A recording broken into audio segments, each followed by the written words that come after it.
ونستغفره ونعوذ بالله من شرور أنفسنا ومن سيئات أعمالنا من يهد الله فلا مضل له ومن يضلل فلا هادي له أشهد أن لا إله إلا الله وحده لا شريك له وأشهد أن محمدا عبده ورسوله أما بعد فإن خير الحديث كتاب الله وخير الهدي هدي محمد صلى الله عليه وآله وسلم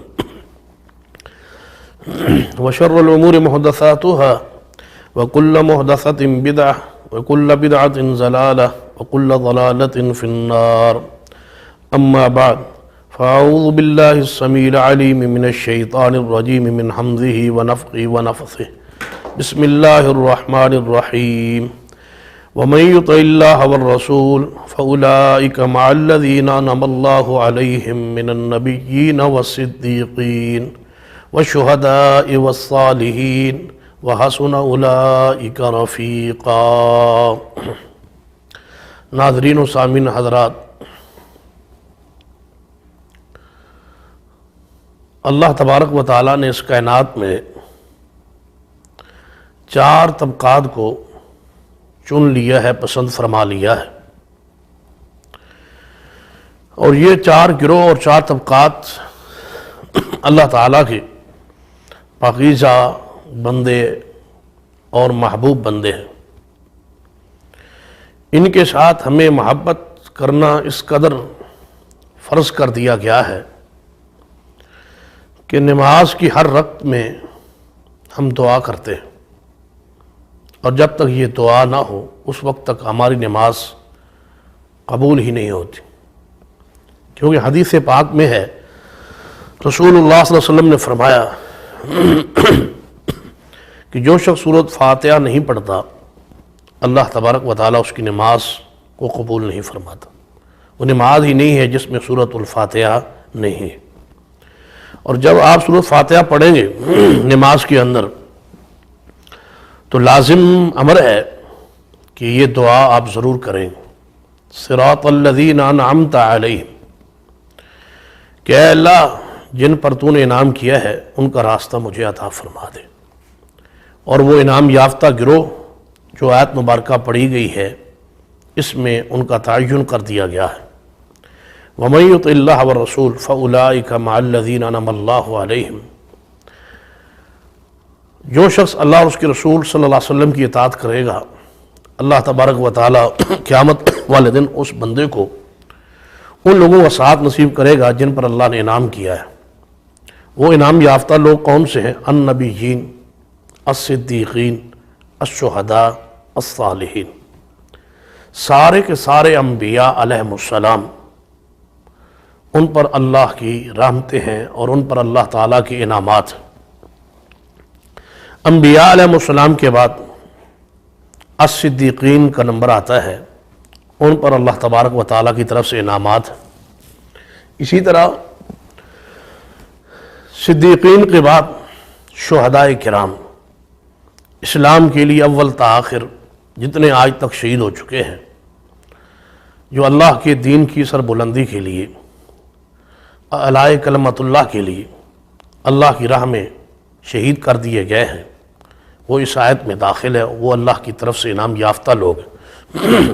الصالحین، اور وہ پاک باز بندے، اور صالحین سے مراد وہ لوگ جو نیک عمل کرنے والے ہیں۔ اور نیک اعمال کرنے والے لوگ کون سے ہیں؟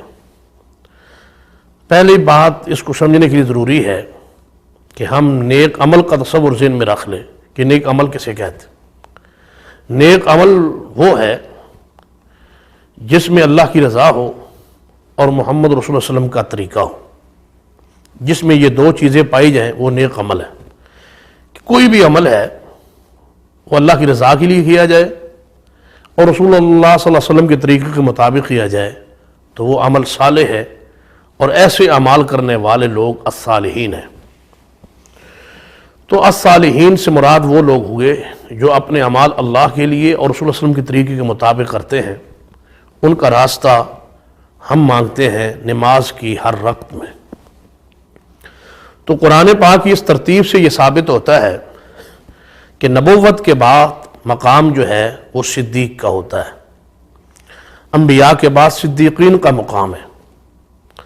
تو اس آیت اور دیگر دلائل کی روشنی میں محدثین کرام کا اس بات پر اجماع اور اتفاق ہے کہ افضل البشر بعد الانبیاء، انبیاء علیہ السلام کے بعد افضل ترین انسان اس کائنات میں وہ سیدنا ابو بکر صدیق رضی اللہ تعالیٰ عنہ ہے، کیونکہ ان کی صداقت پر امت کا اجماع اور اتفاق ہے، اور قرآن پاک کے اندر نبوت کے بعد تذکرہ صدیقین کا کیا گیا ہے۔ اس سے یہ ثابت ہوتا ہے کہ نبوت کے بعد مقام صدیق کا ہے۔ اس آیت اور اس طرح کی اور بہت ساری آیات اور احادیث سے اور عملی طور پر بھی حقیقی طور پر بھی یہ بات امت مان چکی ہے، تسلیم کر چکی ہے کہ نبی صلی اللہ علیہ وسلم کے وفات پاک کے بعد متصل آپ کے بعد خلافت کے حقدار اور خلیفہ بلا فصل وہ سیدنا ابو بکر صدیق رضی اللہ تعالیٰ عنہ ہے، اور اس پر امت کا اتفاق اور اجماع ہے، اور اس ترتیب پر امت متفق ہے کہ سب سے پہلے خلافت کے حقدار وہ سیدنا صدیق ہی تھے جن کو دی گئی، جن کو خلافت ملی۔ اس کے بعد ثم عمر ثم عثمان ثم علی، پھر عمر پھر عثمان پھر علی المرتضیٰ رضوان اللہ علیہ مجمعین۔ بعض لوگوں نے اس پر اعتراض کیا، اختلاف کیا ہے، اور ان کا موقف یہ ہے کہ خلافت بلا فصل یعنی رسول اللہ صلی اللہ علیہ وسلم کے متصل بعد خلافت کے حقدار سیدنا صدیق رضی اللہ تعالیٰ عنہ وہ نہیں تھے، بلکہ خلافت کے حقدار سیدنا علی المرتضیٰ رضی اللہ تعالیٰ عنہ تھے۔ آپ کا حق تھا کہ آپ کو خلافت دی جاتی، لیکن آپ کی خلافت پر قبضہ کر لیا گیا، خلافت چھین لی گئی، اور اسی وجہ سے وہ ابو بکر و عمر عثمان کو شیعہ حضرات برا کہتے ہیں کہ نعوذ باللہ کہ انہوں نے خلافت کو زبردستی چھین لیا سیدنا علی المرتضیٰ رضی اللہ تعالیٰ عنہ۔ تو میں ان سے گزارش کرتا ہوں کہ آپ اپنے دلائل پہ غور کریں، اور اہل سنہ اہل الحدیث کے دلائل پر بھی غور کریں، اور حقائق پر غور کریں، عقل اور نقلی طور پر دیکھیں کہ کیا واقعی آپ کی یہ بات درست ہے، یا صرف اپنے آپ کو مار لینے سے کیا یہ مسئلہ حل ہو جائے، یا 3 مرتبہ اذان میں اشہد ان من المؤمنین وقاتل المشرکین علی ولی اللہ وصی رسول اللہ و خلیفۃ بلا فصل کہنے سے کیا وہ خلیفہ بن جائے، یا کیا واقعی تمہاری معرکۃ العراق کتب میں کوئی ایسے دلائل موجود ہیں جن کی بنیاد پر یہ کہا جا سکے کہ یہ خلافت کے حقدار علی المرتضیٰ رضی اللہ تعالیٰ عنہ ہوئی تھے، واقعی اصحاب ثلاثہ نے خلافت کو چھین لیا، زبردستی اس پر قبضہ کر لیا۔ اب آپ دیکھیں، جبکہ یہ اذان کے جو الفاظ شیعہ کے ہاں معروف ہیں، ہمیں یہ طعنہ دیا جاتا ہے کہ اہل سنہ نے اہل الحدیث نے اذان میں اذان فجر میں الصلاۃ خیر من النوم کے الفاظ سیدنا عمر رضی اللہ تعالیٰ عنہ کے کہنے پر اضافہ کر لیا ہے، جبکہ یہ بات حقیقت کے خلاف ہے۔ سیدنا عمر رضی اللہ تعالیٰ عنہ نے یہ الفاظ اذان فجر میں شروع نہیں کیے، بلکہ سیدنا بلال رضی اللہ تعالیٰ عنہ ایک دفعہ آپ کے دروازے پر آپ کو فجر کی نماز کے لیے جگانے کے لیے اٹھانے کے لیے تشریف لائے تو یہ الفاظ کہے الصلاۃ خیر من النوم یا امیر المومنین، تو آپ نے روکا تھا۔ دیکھیں سیدنا عمر کی محبت سنت رسول صلی اللہ علیہ وسلم سے، آپ نے روکا کہ اے بلال رضی اللہ تعالیٰ عنہ یہ الفاظ میرے دروازے پہ کہنے والے نہیں، یہ الفاظ وہاں کہیں جہاں رسول اللہ صلی اللہ علیہ وسلم نے سکھلائے ہیں۔ آپ نے یہ نہیں فرمایا کہ ان کو اذان کا حصہ بنا لیں، فرمایا ان کو اذان کے اندر ہی رہنے دیں۔ اور اسی حدیث سے میں یہ بات بیان کیا کرتا ہوں کہ کوئی بھی بندے کو جب وہ موبائل پر اپنی ٹون یا آواز لگاتا ہے تو اس کو قرآن کی آیات یا اذان کی آواز یا کوئی ایسی آواز نہیں لگانی چاہیے، کیونکہ اذان کو اذان کے انداز میں ہی رکھنا چاہیے، اذان کے الفاظ کو اذان تک ہی محدود رہنا چاہیے، اس کو آواز کے طور پر استعمال کرنا، ٹون کے طور پر استعمال کرنا، یہ سیدنا عمر رضی اللہ تعالیٰ اس کے عمل سے یہ ثابت ہو رہا ہے، واضح ہو رہا ہے کہ ایسا کرنا جائز نہیں ہے۔ تو سیدنا ابو معذور رضی اللہ تعالیٰ عنہ کو نبی صلی اللہ علیہ وسلم نے خود فضان فجر میں یہ الفاظ سکھلائے تھے، لیکن میں ان سے پوچھتا ہوں کہ سیدنا عمر رضی اللہ تعالیٰ عنہ کے بارے میں تو یہ الفاظ آپ نے مشہور کر دیے، یہ بات مشہور کر دی کہ الصلاۃ خیر من النوم کے الفاظ خود بڑھا دیے، جبکہ حقیقت اس کے برعکس ہے۔ یہ الفاظ مسنون ہے، سنت سے ثابت ہے، حدیث سے ثابت ہے، ابو داؤد میں اور کتاب الاذان میں یہ روایت موجود ہے کہ نبی صلی اللہ علیہ وسلم نے سکھلایا ہے۔ یعنی کبھی آپ نے اپنی ادائیوں پہ غور کیا ہے؟ یہ جو اذان شیعہ ہے اس میں یہ الفاظ کہاں سے ثابت ہے؟ یہ اشہد ان امیر المومنین کے یہ الفاظ، کیا کوئی ہے ایسا بندہ جو یہی الفاظ سیدنا علی المرتضیٰ سے ثابت کر دے؟ یہی الفاظ سیدنا امام حسن سے، سیدنا حسین ابن علی رضی اللہ تعالیٰ عنہ سے، یا یہی الفاظ سیدنا زین العابدین سے یا جعفر صادق سے، یا وہ سارے کے سارے ائمہ معصومین جنہیں کہا جاتا ہے شیعہ کے ہاں ان کو معصومین ہونے کا درجہ حاصل ہے، کیا ان سے یہ اذان کے الفاظ ثابت ہے؟ اگر نہیں ہے تو صرف اہل سنت کی چڑ میں اور ضد میں اور ان کو زچ اور پریشان کرنے کے لیے اور ابو بکر و عمر عثمان کی خلافت حقہ کا انکار کرنے کے لیے یہ الفاظ اذان میں دہرائے جاتے ہیں تاکہ اپنے عقیدے کا اظہار ہو، اعلان ہو۔ حقیقت میں ظاہری طور پر اذان دی جا رہی ہو، اندر سے وہی خباثت، وہی غلاظت جو ہے زہر ہو رہی ہے کہ ابو بکر خلیفہ حق نہیں ہے، عمر عثمان خلافت حقہ کے جناب ذمہ دار یا حقدار نہیں تھے، انہوں نے زبردستی قبضہ کر لیا تھا۔ میں آپ سے پوچھتا ہوں، آپ تو روزانہ صبح و شام علی المرتضیٰ رضی اللہ تعالیٰ کو مدد کے لیے پکارتے ہیں، اور آپ یہ کہتے ہیں یا علی مدد، اے علی ہماری مدد کیجیے۔ انہیں آپ مختار کل سمجھتے ہیں، حاجت روا سمجھتے ہیں، مشکل کشا سمجھتے ہیں۔ کبھی سوچا ہے آپ نے کہ یہ عقیدہ آپ کا عقل اور نقل کے کہیں خلاف تو نہیں ہے؟ ادھر تو آپ نے عقیدہ یہ بنا لیا کہ سیدنا علی المرتضیٰ رضی اللہ تعالیٰ سے خلافت چھین لی گئی، ادھر تو آپ نے یہ عقیدہ بنا لیا کہ آپ سے آپ کی بیٹی کا نکاح چھین لیا گیا، ادھر تو آپ نے عقیدہ بنا لیا کہ علی المرتضیٰ رضی اللہ تعالی عنہ مجبور ہو کہ ان کے پیچھے نمازیں پڑھتے تھے، ادھر تو آپ نے یہ تسلیم عوام سے کروا لیا کہ تقیاتاً چھپ کے حقیقت میں اندر سے نہیں چاہتے تھے، ظاہری طور پر ڈر کے پریشان ہو کہ ان کے پیچھے نمازیں پڑھتے تھے، ان کی خلافت کو مان لیا تھا، ان کی بیعت کر لی تھی، یہ سب کچھ چھپ کے کیا علی المرتضیٰ رضی اللہ تعالیٰ، اپنے ایمان کو، اپنے عقیدے کو چھپا لیا تھا۔ بھلا آپ بتائیں یہی شیر خدا کا انداز ہوتا ہے؟ ایسی ہستی کو شیر خدا کہا جاتا ہے؟ آپ کی بات تو حضرت علی المرتضیٰ کی توہین کر رہی ہے، یہ آپ کا عقیدہ، یہ آپ کا نظریہ، یہ آپ کی سوچ۔ میں پوچھتا ہوں، جب بات چھپانے کی تھی، جب سیدنا حسین ابن علی کے ساتھ کوئی بھی نہیں تھا سوائے اپنے خاندان کے افراد کے اور بچوں کے، عورتوں کے، سیدنا حسین نے تو بات کو نہیں چھپایا، آپ تو کوفہ کی طرف چل نکلے، آپ نے تو یزید کے خلاف خروج کر دیا، آپ تو میدان عمل میں آ گئے، آپ نے تو اس کی خلافت کو، اس کی حکومت کو ماننے سے انکار کر دیا، اور علی المرتضیٰ رضی اللہ تعالیٰ عنہ نے چھپ کے ان کی ڈر سے بیعت کی، خفیہ جناب دل میں نہیں چاہتے تھے لیکن اوپر اوپر سے بیعت کر لی تھی، چھپ گئے تھے۔ میں آپ سے پوچھتا ہوں کہ ان دونوں میں بہادر کون تھا؟ امام حسین بہادر تھے یا علی المرتضیٰ بہادر تھے؟ شیر خدا حضرت حسین ابن علی تھے یا علی المرتضیٰ رضی اللہ تعالیٰ عنہ تھے؟ اگر تو علی المرتضیٰ شیر خدا ہے، بہادر ہے، شجاع ہے، ان سے بڑھ کر کوئی اور نہیں ہے، اور حیدر ہے، تو پھر ماننے کہ جب انہوں نے خروج نہیں کیا تو وہ سمجھتے تھے کہ صدیق حق پر ہے، عمر حق پر ہے، عثمان حق پر ہے، ان کی خلافت حق ہے، اور ان کی امامت حق ہے، ان کی اقتداء حق ہے، اور ان کے پیچھے نمازیں پڑھنا حق ہے، ان کے ہاتھ پہ ہاتھ رکھنا حق ہے، ان کی بیعت کرنا حق ہے، اور ان کے ساتھ محبت کرنا حق ہے، اور ان کی خلافت میں عہدہ قبول کرنا حق ہے۔ اسی لیے تو علی المرتضیٰ رضی اللہ قاضی القضات کے عہدے پر، چیف جسٹس کے عہدے پر فائز رہے، سیدنا ابو بکر عمر عثمان کے زمانہ خلافت میں۔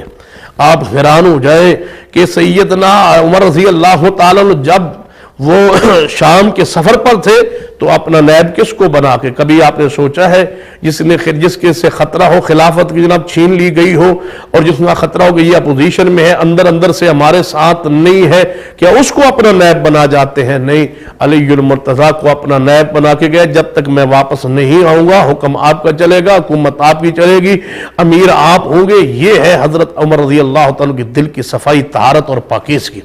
اب آپ ذرا غور کریں کہ پہلی بات تو یہ ہے خلافت چھینی نہیں گئی، خلافت آپ زبردستی نہیں لی گئی، بلکہ آپ اس پر راضی تھے، خوش تھے، مطمئن تھے، اور آپ کی رضا سے سیدنا ابو بکر، عمر، عثمان خلافت حقہ پر فائز ہوئی۔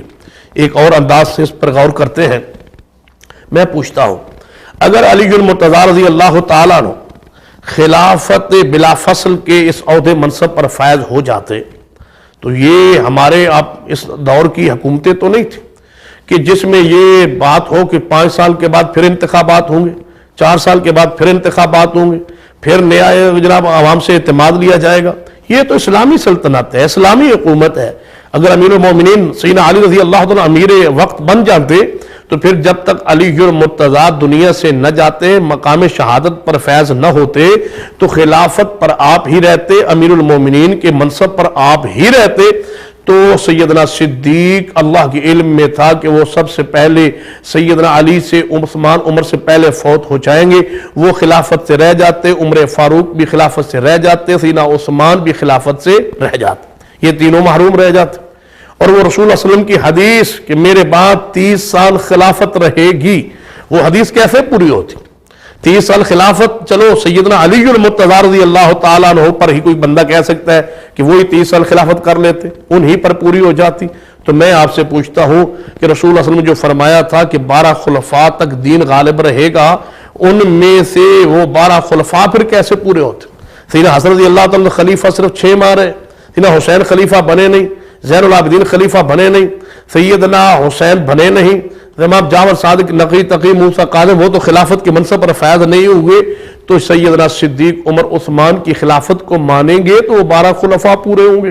آگے تو اختلاف ہو سکتا ہے، ابو بکر، عمر، عثمان تک تو کوئی اختلاف کسی مسلمان نے، کسی ائمہ مسلمین میں سے کسی نے اختلاف نہیں کیا، تو ماننا پڑے گا کہ ابو بکر، عمر، عثمان کی خلافت حق کا ہے۔ دوسری بات، اللہ کے علم میں تھا کہ سب سے پہلے صدیق فوت ہوں گے تو اللہ تبارک و تعالی صدیق کو خلافت عطا فرمائیں گے۔ پھر اللہ کے علم میں تھا کہ آپ سیدنا عمر شہید ہو جائیں گے تو اللہ تعالی سیدنا عمر کو خلافت عطا فرما دے، اور پھر اللہ کے علم میں تھا کہ سیدنا عثمان شہید ہوں گے تو اللہ تبارک و تعالی نے خلافت سیدنا عثمان کو عطا فرمائی۔ پھر اللہ تعالیٰ کے علم میں تھا کہ اب شہادت کا وقت حضرت علی کا قریب ہے تو اللہ تعالیٰ خلافت ان کو عطا فرمائی۔ جیسے جیسے اللہ نے ان کی زندگی اور عمریں بنائی تھی ویسے ویسے اللہ نے ان کو خلافت عطا فرما دی۔ کیسی ہے اللہ کی تقسیم؟ ذالک فضل اللہ یؤتی من یشاء۔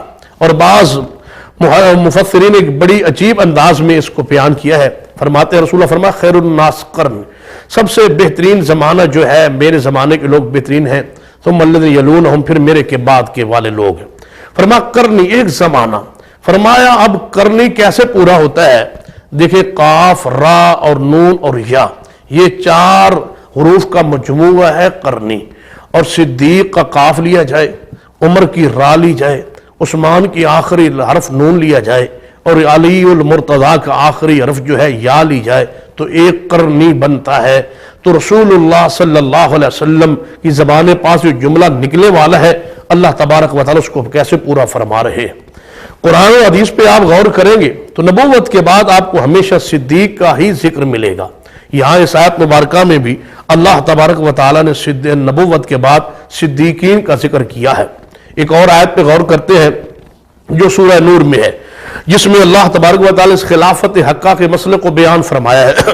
فرمایا وعد اللہ الذین آمنوا منکم وعملوا الصالحات لیستخلفنہم فی الارض کما استخلف الذین من قبلہم، اللہ تعالیٰ نے وعدہ کیا ہے اہل ایمان میں سے، تم میں سے جو اہل ایمان ہیں اور نیک اعمال کرنے والے ہیں، ان سے اللہ نے خلافت دینے کا وعدہ کر لیا ہے۔ اب میں پوچھتا ہوں وعد اللہ الذین آمنوا، وعدہ ہے مومنوں سے، آمنو جمع کا صیغہ ہے، ایک سے وعدہ نہیں ہے، 2 سے وعدہ نہیں ہے۔ آل بیت میں سے صرف 2 خلیفہ بنے ہیں، ایک علی المرتضیٰ اور ایک سیدنا حسن۔ اب آمنو کا لفظ پورا کیسے ہوگا جب تک آپ صدیق و عمر عثمان کی خلافت کو نہیں مانیں گے؟ یہ اللہ کا وعدہ پورا ہی نہیں ہو سکتا۔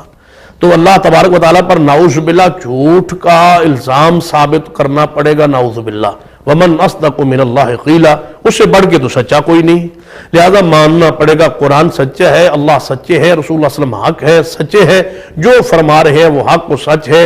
اور صدیق کی خلافت کے منصب پر آ جانا اس بات کی دلیل ہے کہ وہ ایماندار بھی ہے اور عمل صالح کرنے والے بھی ہیں۔ وعدہ تو دو کے ساتھ تھا نا، کہ اس کے ساتھ وعدہ ہے جو ایماندار بھی ہوگا اور اعمال صالح کرنے والا بھی ہوگا۔ گویا صدیق کا خلیفہ بن جانا ان کے ایمان کی بھی دلیل بن گئی اور ان کے اعمال صالح نیک ہونے کی دلیل بھی بن گئی۔ سیدنا عمر کو خلافت کا مل جانا ان کے ایمان کی دلیل بھی بن گئی اور ان کے اعمال صالح کرنے والا ہونا بھی یہ بھی دلیل بن گئی۔ سیدنا عثمان کو خلافت کا مل جانا یہ ان کے ایمان کی بھی دلیل ہے اور ان کے عامل صالح اعمال کرنے والے کا ہونا یہ بھی دلیل ہے۔ یہ سیدنا ابو بکر عمر عثمان کے ایمان کی اور ان کے سچے اور نیک ہونے کی واضح اور ٹھوس دلیل قرآن پاک میں موجود ہے۔ آئیے دیکھتے ہیں، اس قسم کی بہت سارے دلائل اور احادیث موجود ہیں جن سے یہ ثابت ہوتا ہے کہ خلافت بلا فصل کے حقدار سیدنا صدیق اکبر رضی اللہ تعالیٰ عنہ تھے۔ قرآن پاک کو دیکھتے ہیں، حدیث کو دیکھتے ہیں، اللہ تبارک و تعالیٰ اپنے خلیفہ کیسے بناتا ہے۔ آدم علیہ السلام کو اللہ نے خلافت کے لیے منتخب فرمایا، تو جب خلافت کے لیے منتخب فرمایا تو کیا انداز اپنایا؟ فرمایا وَإِذْ قُلْنَا لِلْمَلَائِكَةِ اسْجُدُوا لِآدَمَ فَسَجَدُوا إِلَّا إِبْلِيسَ۔ اللہ تبارک و تعالیٰ نے خلافت آدم علیہ السلام کو دے کے فرشتوں کو سجدے کا حکم دیا۔ تو قرآن سے یہ ثابت ہوا اصول خلافت کہ خلیفہ بنانے کا یہ انداز یہ ہے کہ جس کو خلیفہ بنانا ہے اس کو آگے کر دیا جائے اور جن سے خلافت منوانی ہے ان کو پیچھے کر دیا جائے، اور یہی اصول رسول اللہ صلی اللہ علیہ وسلم نے اپنایا۔ مروا ابا بکر فلیصلی بالناس، جب آپ بیماری کی حالت میں تھے تو فرمایا صدیق جماعت کروائیں، ان کی خلافت منوانی ہے، ان کی امامت منوانی ہے، وہ جماعت کروائیں، اور جن سے منوانی ہے وہ اقتداء کرے۔ اس میں آل رسول بھی ہے، اہل بیت بھی ہے، علی المرتضیٰ بھی ہے، حسنین کریمین بھی ہے، وہ اقتداء کرے اور جس کی خلافت منوانی ہے وہ آگے بڑھے۔ اور جب دوسرا اصول یہ ثابت ہوتا ہے قرآن سے خلافت کا کہ جب اللہ تبارک و تعالی کسی کو خلافت دیتا ہے تو اس سے شیطان جو ہے ضرور جھگڑا کرتا ہے۔ دیکھیں آسمان پہ خلیفہ الہی سے جھگڑا کیا گیا، شیطان نے کیا، اور زمین پر بھی جھگڑا کر دیا سیدنا صدیق کی خلافت سے۔ آپ دیکھ لیں وہاں شیطان جھگڑا کر رہا ہے، یہاں بھی لوگ جھگڑا کر رہے ہیں، لیکن خلافت جھگڑا شیاطین کے جھگڑنے کے باوجود اور ان کے خلافت نہ ماننے کے باوجود کیا اللہ نے آدم کو خلیفہ نہیں بنایا؟ نہیں بنایا ہے، کوئی مانے یا نہ مانے۔ صدیق کو اللہ تعالی خلافت کا منصب عطا کر دیا۔ جب آدم کو خلافت مل گئی تو وہ جنت میں چلے گئے، اور جب صدیق کو خلافت ملی تو اللہ تعالیٰ ان کو بھی روض رسول کے ساتھ جنت کا ٹکڑا قبر کی صورت میں عطا فرما دیا، اور یہ ثابت کر دیا خلیفہ کو اللہ ضرور جنت عطا فرماتا ہے، جیسے صدیق کو دنیا کے اندر ہی اللہ تعالیٰ نے جنت عطا فرما دی۔ پھر رب کے خلیفہ جو تھے سیدنا آدم علیہ السلام، ان کے ساتھ اختلاف ہوا، ان کے ساتھ معاملہ پیش آ گیا ایک درخت کا، تو یہاں اشارہ ملتا ہے کہ جو رب کا خلیفہ ہوتا ہے، رب کے ہاں مقبول ہوتا ہے، اس کے ساتھ جھگڑا درختوں کا، اس کے ساتھ جھگڑا اختلاف جناب درختوں کا پڑ جاتا ہے۔ تو سیدنا صدیق کے ساتھ بھی شیاطین نے یہ پہلا جھگڑا ہی کیا کہ دیکھیں انہوں نے نبی صلی اللہ علیہ وسلم کی وراثت کو صحیح تقسیم نہیں کیا، انہیں باغ فدق صحیح طرح نہیں بانٹا، ان نبی صلی اللہ علیہ وسلم کا ورثاء کو حصہ نہیں دیا، جبکہ یہ الزام ہے اور وراثت رسول کے اصول و ضوابط ہیں۔ اور دیکھیں میں یہ جو حدیث آتی ہے صحیح البخاری وغیرہ میں کہ ابو بکر رضی اللہ تعالیٰ نے خلافت کے منصب سنبھالنے کے بعد یہ فیصلہ کیا تھا کہ پیغمبر کی وراثت تقسیم نہیں ہوتی، یہ فیصلہ قرآن کے مطابق تھا، یہ فیصلہ حدیث رسول کے مطابق تھا، یہ فیصلہ آج کی مروجہ فقہ جعفری کے مطابق تھا، یہی فیصلہ سیدنا علی المرتضیٰ کے فرمان کی روشنی میں تھا، یہی فیصلہ آج بھی شیعہ کی معرکۃ العراق کتب میں موجود ہے، اور یہی روایات جو اہل سنہ اہل الحدیث کتابوں میں موجود ہے یا صحیح البخاری وغیرہ میں موجود ہے، یہی روایات جو سیدنا صدیق نے پیش کی تھی حدیث معروف جو وراثت پیغمبر کی تقسیم نہیں ہوتی، یہ صرف بخاری میں نہیں، یہ اصول کافی میں بھی ہے۔ تو سیدنا صدیق رضی اللہ تعالیٰ کا فیصلہ حق و سچ تھا۔ تو آئیے اس پر ہم مزید دلائل دینے کی کوشش کرتے ہیں کہ ابو بکر رضی اللہ تعالیٰ کا نمبر رسول اللہ صلی اللہ علیہ وسلم کے بعد ایک حدیث پہ غور کرتے ہیں جو صحیح البخاری میں ہے، سرور کائنات محمد رسول اللہ صلی اللہ علیہ وآلہ وسلم غزوہ احد میں تھے۔ غزوہ احد میں آپ کے بارے میں یہ مشہور ہو گیا اور یہ افواہ پھیلا دی گئی کہ آپ شہید کر دیے گئے۔ آپ ایک گڑھے میں زخمی ہو کے گرے پڑے تھے اور وہاں آپ کے چہرے پاک سے خون جاری تھا، تو رسول اللہ صلی اللہ علیہ وسلم زخمی حالت میں یہاں پڑے ہیں، تو آپ کے بارے میں یہ افواہ پھیلا دی گئی کہ رسول اللہ صلی اللہ علیہ وسلم شہید کر دیے گئے۔ صحابہ کرام رضوان اللہ علیہم اجمعین کے وقتی طور پر ان کو پریشانی ہوئی کہ رسول اللہ صلی اللہ علیہ وسلم شہید کر دیے گئے ہیں، تو آپ کے تو ہم سے وعدے تھے کہ یہ فتوحات کا سلسلہ جو ہے یہ چلتا رہے گا، اللہ اس پر بہت ساری ہمیں فتوحات عطا کرے گا، آپ کے شہید ہو جانا بہت بڑا صحابہ کرام کے لیے یہ خبر دھچکا لگا، ان کو پریشان ہوئے، لگتا ہے رسول اللہ صلی اللہ علیہ وسلم دنیا سے چلے گئے، پھر ہم نے جہاد کس لیے کرنا ہے، لڑنا کس کے لیے ہے، وہ جن کے لیے جن کی محبت میں لڑ رہے تھے، جن کے پیار میں لڑ رہے تھے، جن کی عادت میں لڑ رہے تھے، وہ تو اس دنیا سے چلے گئے۔ لہذا صحابہ کرام کے ایک دفعہ وقتی طور پر پریشان ہوئے، صحابہ کرام ادھر ادھر بکھرے، تو ابو سفیان رضی اللہ تعالی ابھی مسلمان نہیں تھے، کفار کی طرف سے یہ سپہ سالار تھے، یہ پہاڑ پہ چڑھے، انہوں نے آواز دی، کہاں ہے محمد صلی اللہ علیہ وسلم؟ محمد صلی اللہ علیہ وسلم کہاں گئے؟ محمد صلی اللہ علیہ وسلم؟ سیدنا عمر رضی اللہ تعالیٰ ساتھ ہی کھڑے تھے، یا رسول اللہ صلی اللہ علیہ وسلم آپ کو للکار رہا ہے، آپ کو پکار رہا ہے، اگر آپ اجازت دیں تو میں جواب دوں کہ محمد صلی اللہ علیہ وسلم زندہ ہیں، موجود ہیں، کیا میں جواب دوں؟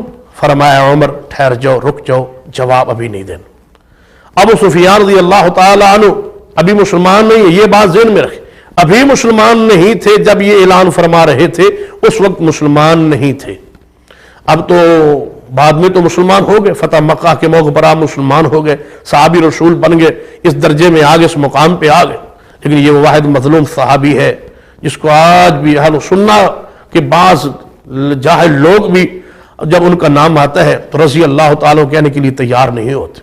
یہ رسول اللہ صلی اللہ علیہ وسلم کے سسر ہیں، یہ سیدہ ام حبیبہ کے والد محترم ہیں، یہ سیدنا امیر معاویہ رضی اللہ تعالیٰ کے والد محترم ہیں، اور یہ رسول اللہ صلی اللہ علیہ وسلم نے ان کے گھر کو پناہ گاہ قرار دیا تھا، جو ابو سفیان کے گھر میں داخل ہو جائے اس کو کچھ نہیں کہا جائے۔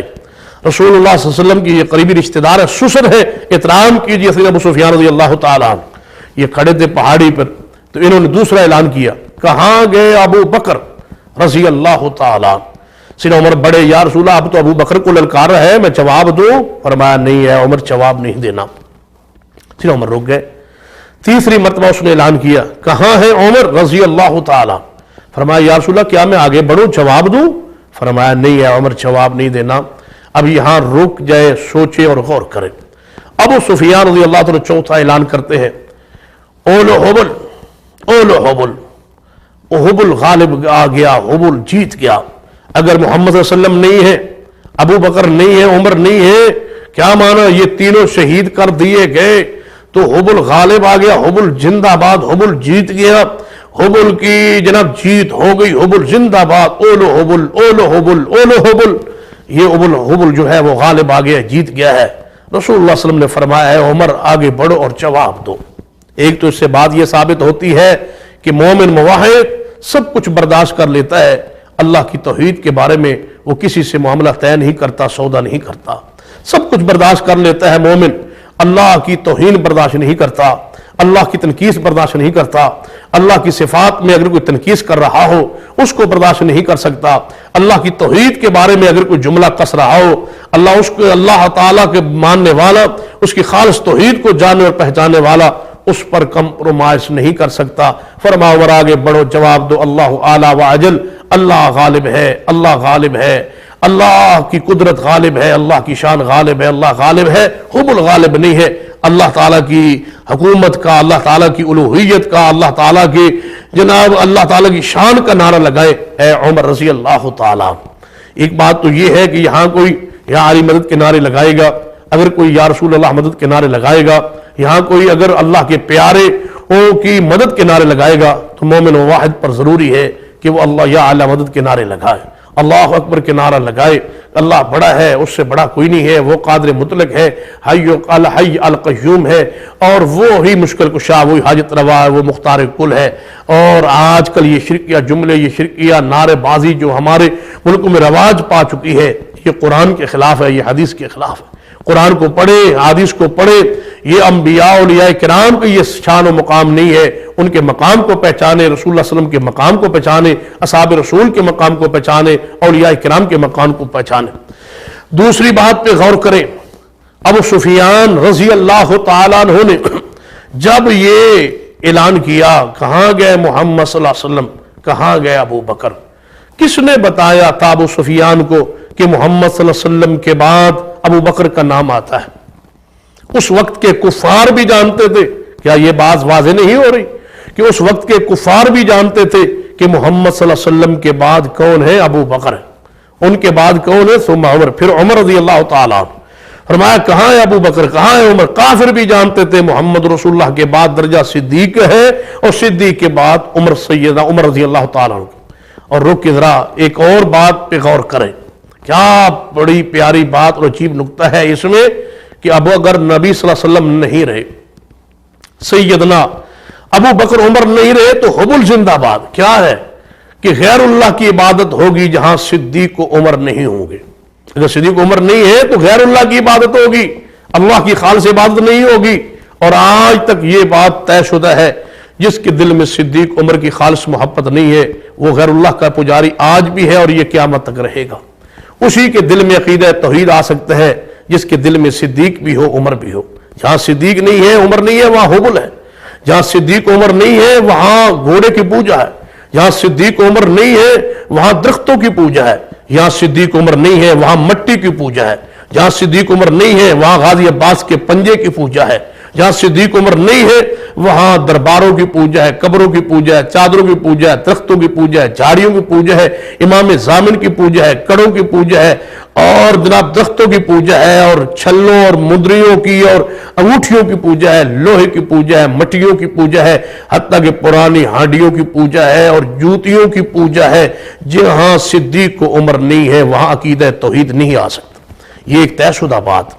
قرآن پاک کو پڑھ لے، حدیث کو پڑھ لے، اللہ تعالیٰ اسی کو عقیدہ توحید نصیب فرماتے ہیں جس کے دل میں صدیق کا بھی پیار ہو، عمر کا بھی پیار ہو، عثمان کا بھی پیار ہو۔ دنیا میں نے آج تک ایک شخص بھی نہیں دیکھا جو صدیق عمر عثمان سے محبت نہ کرتا ہو اور وہ عقیدہ توحید پر قائم ہو۔ ساری کائنات کھنگال مارے، ساری دنیا چھان مارے، ایک موحد نظر نہیں آئے گا جس کے دل میں صدیق کا پیار نہیں ہوگا، ایک توحید والا نظر نہیں آئے گا جس میں سینہ عثمان اور عمر کا پیار نہیں ہوگا۔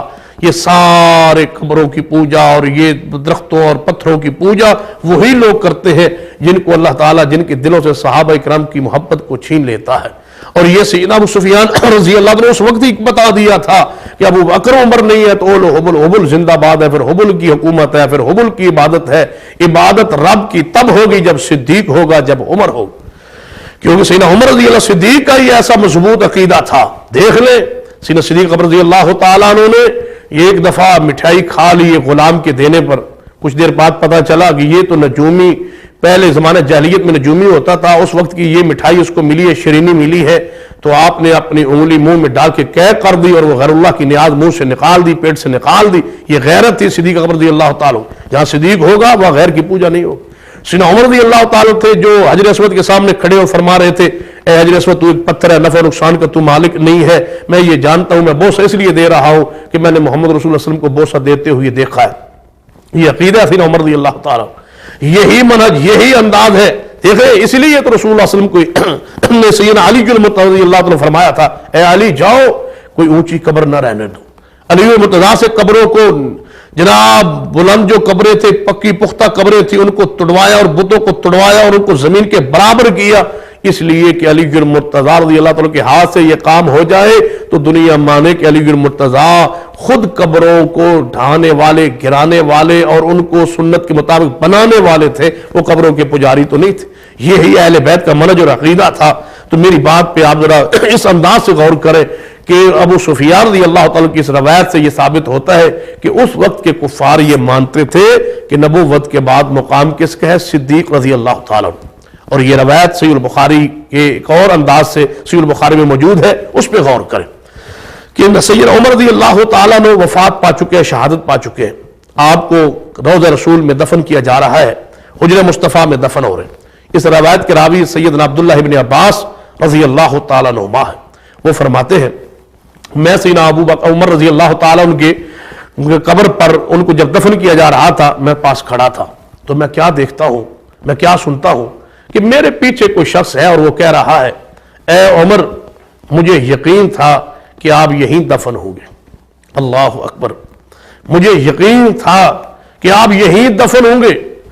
فرمایا وہ کیسے؟ اس لیے کہ نبی صلی اللہ علیہ وسلم نے آپ کو اور ابو بکر کو کبھی اپنے نام سے جدا نہیں کیا تھا، یوں ہی فرمایا کرتے تھے میں آیا ابو بکر آئے اور عمر آئے، میں گیا ابو بکر گئے اور عمر گئے۔ نبی صلی اللہ علیہ وسلم نے آپ کو اپنے نام سے کبھی جدا نہیں کیا تھا، میں داخل ہوا ابو بکر عمر داخل ہوئے، میں نکلا ابو بکر عمر نکلے۔ مجھے یقین تھا کہ اللہ تعالیٰ ان دو ساتھیوں کے ساتھ آپ کو دفن ضرور کرے گا۔ حضرت عبداللہ ابن عباس فرماتے ہیں کہ میں نے یہ الفاظ سنے تو میں نے پیچھے مڑ کے دیکھا یہ کون ہے میرے پیچھے الفاظ کہنے والا، تو حیران ہوں گے آپ یہ کون تھے الفاظ کہنے والے، یہ سن کے آپ حیران ہوں گے اور آپ کا ایمان تازہ ہوگا، یہ کون تھی شخصیت جو یہ الفاظ کہہ رہی تھی۔ عبداللہ ابن عباس فرماتے ہیں جب نے پلٹ کر دیکھا تو یہ الفاظ سیدنا علی المرتضیٰ فرما رہے تھے۔ علی المرتضیٰ تو محبت کرنے والے ہیں، آپ نے دوریاں پیدا کی، آپ نے اصحاب رسول اور آل رسول میں توڑ پیدا کیا، وہ تو آپس میں جڑے ہوئے، وہ تو رحماء و بینہم، ان کے تو رشتہ داری آپس میں تعلقات آپس میں محبتیں، آپ نے اختلاف پیدا کیا ہوا ہے۔ ابن عباس رضی اللہ تعالی عنہما فرماتے ہیں کہ میں نے جب دیکھا پلٹ کے تو یہ سیدنا علی المرتضیٰ تھے جو عمر فاروق کی فضیلت اور شان کو مقام کو بیان فرما رہے تھے۔ تو اب آپ غور کریں کہ نبوت کے بعد مقام کس کا ہے؟ سیدنا ابو بکر رضی اللہ تعالیٰ عنہ۔ ایک اور حدیث پہ غور کرتے ہیں، یہ حدیث بھی صحیح البخاری کے اندر ہے۔ نبی صلی اللہ علیہ وسلم تشریف فرما ہے، ایک بڑھیا عورت آپ کے پاس حاضر ہوئی اور کہنے لگی یا رسول اللہ صلی اللہ علیہ وسلم میں انتہائی غریب عورت ہوں، میرے ساتھ کچھ بیت المال سے تعاون فرما دیں۔ تو نبی صلی اللہ علیہ وسلم نے فرمایا اس وقت بیت المال میں کوئی چیز نہیں ہے، آپ اس پر بھی غور کیا کریں، ایک ایک آیت اور حدیث پہ غور کیا کریں، کیا عقیدہ ثابت ہو رہا ہے؟ بیت المال میں دینے کے لیے کچھ نہیں ہے، کس کے پاس؟ محمد رسول اللہ صلی اللہ علیہ وسلم کے پاس۔ تو پھر یہ جملہ کہاں گیا کہ تیرا کہواں تیرے گیت گاواں یا رسول اللہ، کہ یہ ساری دنیا رسول اللہ علیہ وسلم کو دیا ہوا کھاتی ہے۔ اللہ کے بندو اپنے عقیدے کو صحیح کریں، قرآن کو پڑھیں۔ فَابْتَغُوا عِنْدَ اللَّهِ رِزْقَ، رزق اللہ کے پاس ہے، اس کے پاس تلاش کریں۔ تمہارا رزق آسمانوں پہ ہے، تمہارا رزق دینے والا، تمہارا رازق آسمان پر ہے، تمہارا رزق زمین میں دینے والا اتارنے والا اللہ ہے، اور کوئی رزق دینے والا نہیں ہے۔ یہ رسول اللہ صلی اللہ علیہ وسلم موجود ہے آپ کے بیت المال میں، مدینہ پاک میں۔ ایک عورت کو خوراک یا کوئی چیز دینے کے لیے بیت المال میں کچھ نہیں ہے، بتلائیں ساری کائنات کو کھلانے والا پھر کون؟ سارے انسانوں کو، سارے جنات کو، سارے حیوانوں کو، سارے چرند پرند درند کیڑے مکوڑوں کو بیک وقت روزانہ ہر وقت ضرورت کے مطابق، ان کی جسم کے مطابق، ضرورت کے مطابق ان کو عطا کرنے والا کون ہے؟ یہ اللہ ہی ہے جو ان سب چیزوں کو عطا کرنے والا ہے، وگرنہ اللہ کے علاوہ کون ہے جو کسی کو دے؟ مدینہ پاک میں رسول اللہ صلی اللہ علیہ وسلم کے بعض دفعہ اپنے گھر میں مہمان آ جاتا، گھر میں کچھ نہ ہوتا، آپ اپنے پیٹ مبارک میں پتھر باندھ لیتے۔ کبھی ایسا بھی ہوتا کہ آپ کے اپنے گھر میں کچھ نہ ہوتا کھانے کے لیے۔ تو اس لیے یہ غور کیا کرے ان حقائق پر، ان حقائق کا انکار نہ کیا کرے، حقائق پر، قرآن پر، حدیث پر غور بھی کیا کرے کہ کون سا مسئلہ ثابت ہو رہا ہے، کیا مسئلہ آپ کو سمجھایا جا رہا ہے۔ تو وہ اس عورت نے آ کے مطالبہ کیا یا رسول اللہ صلی اللہ علیہ وسلم میرے لیے کچھ بیت المال سے کچھ مال، کوئی چیز، کچھ عنایت فرما۔ آپ نے فرمایا اس وقت بیت المال میں کوئی چیز موجود نہیں ہے۔ عرض کرنے لگی یا رسول اللہ پھر میرے لیے کیا حکم ہے؟ فرمایا آپ واپس چلی جائیں، پھر کسی وقت آ جانا، کسی مناسب وقت میں کوئی چیز آ جائے گی تو ہم آپ کو دے دیں۔ وہ کہتی ہے یا رسول اللہ صلی اللہ علیہ وسلم اگر میں واپس چلی جاؤں اور دوبارہ کچھ عرصے بعد آؤں اور آپ دنیا میں ہی نہ ہوں، آپ فوت ہو جائیں، اب آپ اندازہ کریں نبی صلی اللہ علیہ وسلم کو اس کی بات سن کے کیا فرمانا چاہیے تھا کہ نہیں میں تو فوت نہیں ہو سکتا، مجھ پر تو موت آئے گی نہیں، یا آئے گی تو پردہ فرما لوں گا، آپ میری قبر پہ آ جانا، وہاں مجھے پکارتے رہنا، میں دے دوں گا، میں سنتا رہوں گا، یا آپ کو میں نظر نہیں آؤں گا لیکن میں تمہیں دیکھتا رہوں گا، آپ میرے پاس آ جانا، میں ہر وقت ہر جگہ حاضر ناظر ہوتا ہوں، یا ہم وہاں گھر ہی بیٹھ کے مجھے پکار لینا، وہیں میں پہنچا دوں گا۔ کوئی ایسی بات رسول اللہ صلی اللہ علیہ وسلم نے نئی بیان فرمائی، جس سے یہ سارے باطل توہمات، یہ باطل عقائد و نظریات جو ہمارے پاکستان، انڈیا، بنگلہ دیش میں معروف ہیں، یہ سراسر قرآن کے، حدیث کے، عقل کے، نقل کے خلاف ہے۔ اللہ کے بندو قرآن کو سمجھو، اے اللہ کی مخلوق قرآن کو سمجھے، حدیث کو سمجھے۔ قیامت کی گھاٹیاں بڑی مشکل ہے، پلسرات کی گھاٹیاں بڑی مشکل ہے۔ حساب کتاب ہوگا اور بنیاد عقیدہ ہوگا، اور عقیدے کی بنیاد پر کھاتہ کھلے گا اللہ کے ہاں۔ جس طرح بینک میں اکاؤنٹ نہ ہو تو پیسہ جمع نہیں ہوتا، اور وہ نہ وہاں سے کچھ نکلتا ہے نہ وہاں جمع ہوتا ہے۔ جس کا عقیدہ صحیح نہیں ہے، نہ اس کی نماز ہے، نہ روزہ ہے، نہ حج ہے، نہ زکوٰۃ ہے، نہ آسمان پہ اعمال چڑھتے ہیں، نہ اس کا اکاؤنٹ اللہ کے ہاں کھلتا ہے۔ اکاؤنٹ اللہ تعالیٰ کے ہاں اعمال کو جمع کروانے کے لیے، کھولنے کے لیے ضروری ہے عقیدہ توحید صحیح ہو کہ اللہ کے سوا کوئی حاجت روا اور کوئی مشکل کشا نہیں ہے۔ آپ دیکھیں عورت کیا کہتی ہے، اگر میں آؤں اور آپ دنیا میں ہی موجود نہ ہو، کیا مانا کہ آپ پر موت آ گئی ہو۔ امام بخاری رحمۃ اللہ علیہ فرماتے ہیں اس عورت کا ظاہر کیا تھا کہ آپ کو موت آ گئی ہو، تو نبی صلی اللہ علیہ وسلم کو کیا فرمانا چاہیے تھا کہ اگر میں نہ ہوا تو بیت المال کا وارث والی کون ہوگا؟ علی المرتضیٰ رضی اللہ تعالیٰ، وہ حکومت کا ذمہ دار ہوگا، وہ والی ہوگا، وہ حاکم وقت ہوگا، وہ امیر المومنین ہوگا، وہ خلیفہ بلا فصل ہوگا۔ ان کے پاس آ جانا، وہ آپ کو جناب تعاون کر دیں گے؟ نہیں، آپ نے کیا فرمایا، جب اگر میں نہ ہوا تو میرے بعد صدیق ہوگا، صدیق ہوگا۔ میں پوچھتا ہوں علی المرتضیٰ کا نام کیوں نہیں لیا؟ کیوں نہیں فرمایا میرے بعد علی ہوگا؟ جب آپ کہتے ہیں وسیع حضرت علی تھے، جب آپ کہتے ہیں نائب رسول علی تھے، جب آپ کہتے ہیں خلیفہ بلا فضل علی تھے، تو رسول اللہ علیہ وسلم کو فرمانا چاہیے تھا نا کہ میرے بعد سیدنا علی کے پاس آنا، لیکن آپ نے ایسا نہیں فرمایا۔ فرمایا میرے بعد صدیق کے پاس آنا۔ اس سے یہ ثابت ہوتا ہے کہ نبوت کے بعد مقام کس کا ہے؟ وہ صدیق رضی اللہ تعالیٰ عنہ ہے، اور آپ کی ہی بیعت لی گئی۔ دیکھ لیں، آپ کی ہی بیعت کی گئی، اور اس پر امت کا اجماع اور اتفاق ہے۔ اگرچہ علی المرتضیٰ رضی اللہ تعالیٰ عنہ نے ایک دفعہ اظہار اس بات کا کیا کہ مجھے خلافت کے اس معاملے میں مشورے میں شامل نہیں کیا گیا، لیکن کچھ دنوں کے بعد دیگر جناب صحیح البخاری میں بھی، اصول کافی دیگر کتابوں میں موجود ہے کہ آپ نے آپ کی خلافت کو مان پی لیا، بیعت بھی کر لی، حتیٰ کہ عہدہ قاضی اور قضات کا عہدہ بھی قبول فرما لیا، تو اختلاف ختم ہو گیا، لڑائی ختم ہو گئی، جھگڑا ختم ہو گیا۔ ہمیں کیا حق حاصل ہے کہ ہم 1400 سال بعد ان پر بحث کریں کہ وہ خلافت کے حقدار نہیں تھے، یہ تھے، ان کا حق تھا، ان کا یہ حق نہیں تھا؟ تو آپ دیکھیں سیدنا صدیق رضی اللہ تعالیٰ عنہ کو نبی صلی اللہ علیہ وسلم نے اپنا نائب کیسے بنایا کہ نبی صلی اللہ علیہ وسلم کے پاس ان کی بیٹی سیدہ فاطمہ الزہرا رضی اللہ تعالیٰ عنہ، نبی صلی اللہ علیہ وسلم جب وفات پا گئے تو سیدہ فاطمہ الزہرا رضی اللہ تعالیٰ عنہ سیدنا صدیق کے پاس آئیں، عرض کیا اے ابو بکر رضی اللہ تعالیٰ عنہ، کیا نبی صلی اللہ علیہ وسلم کی وہ وراثت، وہ باغ فرق، اس کی ذمہ داری تولیت نگرانی کیا آپ ہمیں نہیں دیں گے؟ کیا ہم اس کے ذمہ دار نہیں؟ کیا وہ ہمارا حق نہیں ہے؟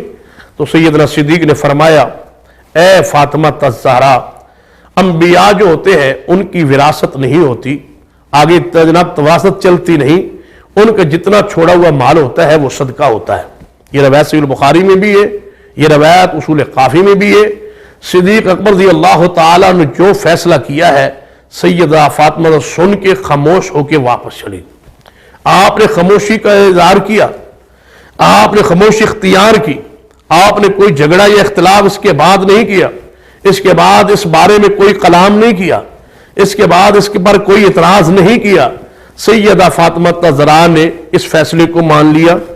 اب کہتے ہیں خلیفہ بلا فضل علی المرتضیٰ ہے، کہتے ہیں جن حضرت فاطمہ کو صدیق نے حق نہیں دیا۔ میں پوچھتا ہوں فاطمہ الزہرا نے جب خلافت کو مانا ہی نہیں ہے بقول آپ کے، تو پھر صدیق کے پاس آئی کیوں؟ جب صدیق کے بعد فاطمہ آگئی درخواست دے دی تو کم از کم یہ تو مان لے کہ فاطمہ نے مان لیا خلیفہ بلا فصل کون ہے؟ وہ صدیق ہے رضی اللہ عنہ۔ فاطمہ الزہرا کا چل کے آ جانا، درخواست دے دینا، وراثت کا مطالبہ کر لینا، اس بات کی دلیل ہے کہ فاطمہ مان چکی تھی خلیفہ بلا فصل سیدنا صدیق رضی اللہ تعالیٰ عنہ ہے۔ اور فاطمہ الزہرا رضی اللہ تعالیٰ عنہ نے حدیث کو سن لیا اور خاموش ہو گئی، لیکن کہتے ہیں نہیں جناب، حضرت فاطمہ الزہرا ناراض تھی، حضرت علی صدیق اکبر رضی اللہ تعالیٰ، اور رسول اللہ صلی اللہ علیہ وسلم نے فرمایا تھا فاطمہ میرے دل کا ٹکڑا ہے، جس نے فاطمہ کو ناراض کیا اس نے مجھے ناراض کیا۔ میں پوچھتا ہوں، حیرانگی کی بات ہے انصاف کا کچھ بندے کو انصاف کا دامن نہیں چھوڑنا چاہیے. مرنا بھی تو ہے, قیامت بھی تو آئی, یہ حساب کتاب بھی تو ہوگا. مسلک کی تعصب میں آگے, گروہ بندی میں آگے, حقائق کا, انصاف کا تو قتل نہیں کرنا چاہیے. انصاف کو عدل کے مطابق کوئی بات کرنی چاہیے. کیا یہ بات رسول اللہ صلی اللہ علیہ وسلم نے فرمائی ہے کہ فاطمہ میرے دل کا ٹکڑا, جس نے فاطمہ کو تکلیف دی اس نے مجھے تکلیف دی؟ کہتے ہیں جی فرمائی ہے. میں بھی کہتا ہوں بالکل فرمائی ہے, اور یہ روایت صحیح بخاری میں ہے اور اصول کافی میں بھی ہے کہ فاطمہ میرے دل کا ٹکڑا ہے, جس نے اس کو تکلیف دی اس نے مجھے تکلیف دی. میرا سوال یہ ہے کہ ضمیر کے ساتھ جواب دینا. میرا سوال یہ ہے کہ غیرت اور حمیت کے ساتھ جواب دینا. میرا سوال یہ ہے کہ صدیق و عمر کی نفرت میں نہیں, علی المرتضیٰ اور فاطمہ الزہرا کی عقیدت میں ڈوب کے جواب دینا کہ رسول اللہ صلی اللہ علیہ وسلم نے یہ ویسے فرضی طور پر فرما دیا تھا کہ جنہیں فاطمہ کو تکلیف دی اس نے مجھے تکلیف دی قانون بنانے کے لیے, یا کوئی نبی صلی اللہ علیہ وسلم کی زندگی میں ایسا واقعہ پیش آ گیا تھا جس وجہ سے رسول اللہ صلی اللہ علیہ وسلم نے یہ فرمایا ہے. تو کیا اس واقعے کے پیچھے کیا حقیقت تھی؟ صدیق نے ناراض کیا تھا تو رسول اللہ صلی اللہ علیہ وسلم نے یہ خطبہ دیا کہ فاطمہ میرے دل کی ٹکڑا ہے؟ کیا عمر نے ناراض کیا تھا جب نبی صلی اللہ علیہ وسلم نے یہ حدیث بیان کر کے خطبہ دیا تھا؟ کیا عثمان نے ناراض کیا تھا؟ کیوں حقائق کو چھپاتے ہو؟ کیا قیامت نہیں آئی, حساب کتاب نہیں ہوگا؟ اللہ کے بندو, انصاف کیجیے, ضمیر سے فیصلہ لیجئے. یہ کب واقعہ پیش آیا تھا؟ جب سیدنا علی المرتضیٰ نے ابو جہل کی بیٹی سے نکاح کا ارادہ کیا تھا اور فاطمہ کو تکلیف پہنچی تھی, اور رسول اللہ نے فرمایا تھا فاطمہ میرے دل کا ٹکڑا ہے, جس نے فاطمہ کو تکلیف دی اس نے مجھے تکلیف دی. اگر علی دوسرا نکاح کرنا چاہتے ہیں تو میری بیٹی فاطمہ کو طلاق دے دے اور ابو جہل کی بیٹی سے نکاح کر لے. ابو جہل اللہ کا دشمن ہے, میں اللہ کا محبوب ہوں. میری بیٹی اور ابو جہل کی بیٹی علی کے حرم میں نکاح میں اکٹھی نہیں ہو سکتی. یہ رسول اللہ نے علی المرتضیٰ کو سمجھانے کے لیے فرمایا تھا. کیوں یہ روایت پیش کرتے ہو صدیق پر؟ کیوں یہ پیش کرتے ہو روایت سیدنا عمر اور عثمان پر؟ جب رسول اللہ صلی اللہ علیہ وسلم علی کو سمجھاتے ہوئے یہ فرمایا تھا کہ فاطمہ میرے دل کو ٹکڑا ہے.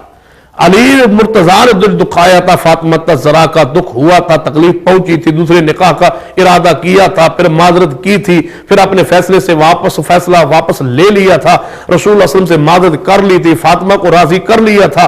اگر علی ناراض کر کے فاطمہ کو راضی کر لے, علی کے ایمان پر کوئی حرف نہیں آتا, تو اگر صدیق کی بات سن کے اور وہ بھی حدیث رسول سن کے فاطمہ ناراض ہو جائے اور بات میں صدیق ان کو راضی کر لے یا وہ راضی ہو جائے یا خاموشی کا اظہار کرے, تو صدیق کی عظمت پر بھی کوئی حرف نہیں آتا. اور میں نے کئی جگہ پر کہا جب یہ حدیث پیش کی جاتی ہے تو میں تو ذاکروں کو, مجتہدین کو کہتا ہوں کہ یہ حدیث کب رسول اللہ صلی اللہ علیہ وسلم نے بیان فرمائی؟ آج تک کئی جگہ پر میں نے یہ وانگ دوہل بات کی لیکن جواب نہیں بن پایا, جواب آج تک نہیں آیا. آپ بھی میں دعوت فکر دیتا ہوں کہ یہ فاطمہ میرے دل کا ٹکڑا ہے, جس نے اس کو تکلیف دی مجھے تکلیف دی. رسول اللہ نے علی کے مرتضیٰ کے دوسرے نکاح کے ارادے کے موقع پہ علی کو سمجھانے کے لیے فرمایا تھا.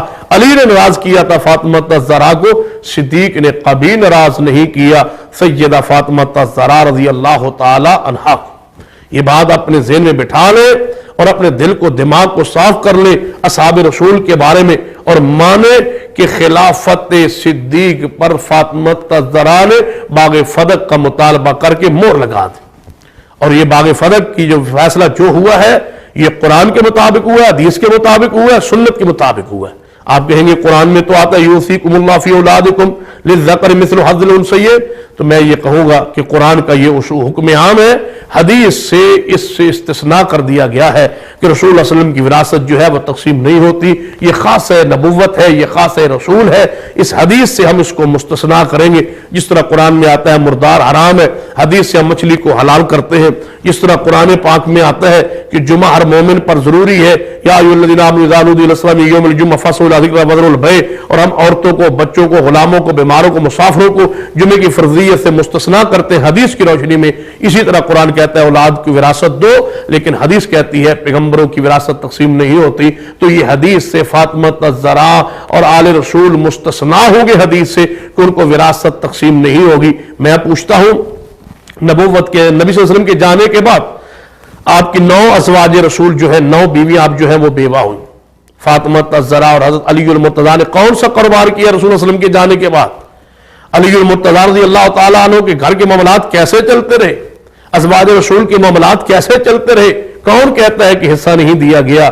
باغ فتح کی جتنی آمدن آتی، پہلے رسول اللہ صلی اللہ علیہ وسلم چونکہ امیر وقت تھے، امیر المومنین بھی آپ تھے، رسول اللہ بھی آپ تھے، آپ کے پاس آتی، آپ اس سے صدقہ کرتے، خیرات کرتے، اپنے گھر کے معاملات چلاتے.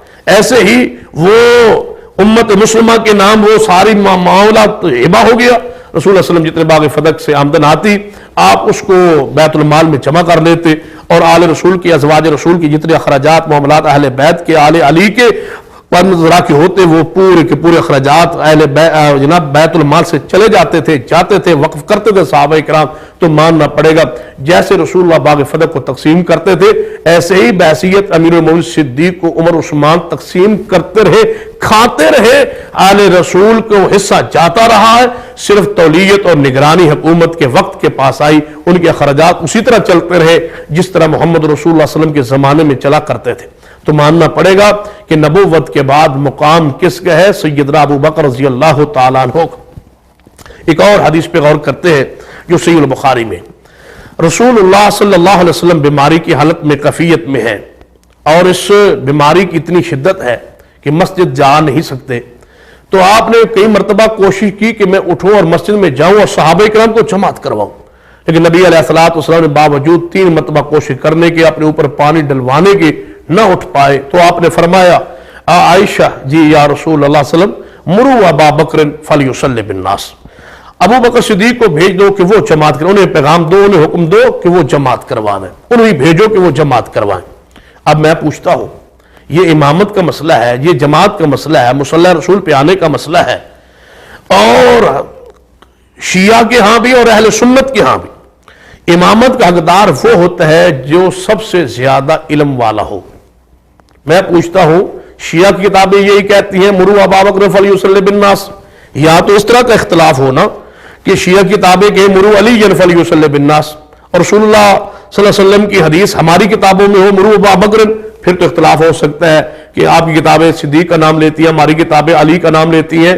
دونوں کی کتابیں صدیق کا نام لیتی ہیں. جب سب سے زیادہ علم والا امامت کرواتا ہے تو رسول اللہ صلی اللہ علیہ وسلم نے سیدنا علی کی موجودگی میں صدیق کو کیوں بھیجا تھا امامت کرانے کے لیے؟ ماننا پڑے گا قرآن اور سنت کا ان سے بڑا عالم پیغمبر کی امت میں کوئی نہیں تھا. فرما صدیق جائیں وہ جماعت کروائیں.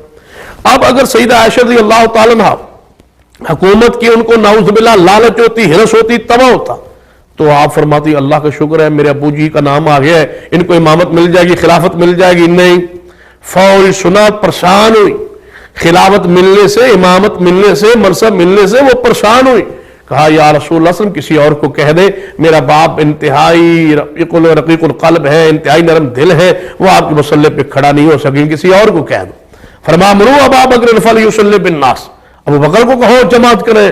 یا رسول اللہ کسی اور کو کہہ دو. فرمایا نہیں، ساری ازواج رسول کو اکٹھا کر لیا. سیدہ عائشہ نے ساری مل کے عرض کرتی ہے یا رسول اللہ کسی اور کو فرما دے.